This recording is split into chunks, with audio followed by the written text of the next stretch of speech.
Bonjour, c'est Hassan, je suis marathonien en équipe de France. J'ai notamment participé aux derniers Jeux Olympiques à Paris.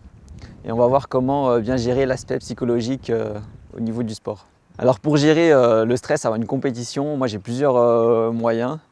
Voilà, déjà, je me reconcentre sur mes objectifs et j'essaye d'oublier tout le contexte. C'est-à-dire, voilà, si c'est une grande compétition, par exemple les Jeux Olympiques, j'essaye d'oublier tout ça et je me dis ça reste toujours la même chose. C'est une course, c'est 20, 10 km, un marathon.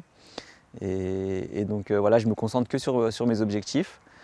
Donc avant l'épreuve, pour un peu voilà, gérer ce stress, voilà, je fais des exercices de respiration. Donc voilà, j'inspire pendant 5 secondes et j'expire aussi pendant 5 secondes. Voilà, ça s'appelle des exercices de cohérence cardiaque. Et donc ça permet de baisser aussi voilà, la fréquence cardiaque et d'avoir un petit moment calme avant l'effort.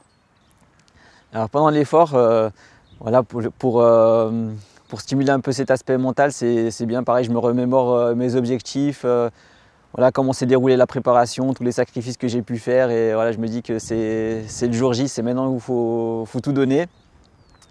Et donc voilà, c'est pas facile, il faut avoir aussi ces réserves psychologiques, donc voilà, c'est lié aussi à l'aspect aussi physique, donc il faut bien gérer sa course, avoir une stratégie claire aussi avant le départ, pas partir trop vite, bien gérer son effort. Et tout ça permet, voilà, quand c'est dur, d'avoir les ressources nécessaires pour se dépasser et faire la meilleure performance possible. Voilà, au niveau de la gestion psychologique et notamment du stress, voilà, ce qui est important, c'est vraiment de dédramatiser du coup, la compétition, avoir quelques routines d'exercice de respiration comme la cohérence cardiaque.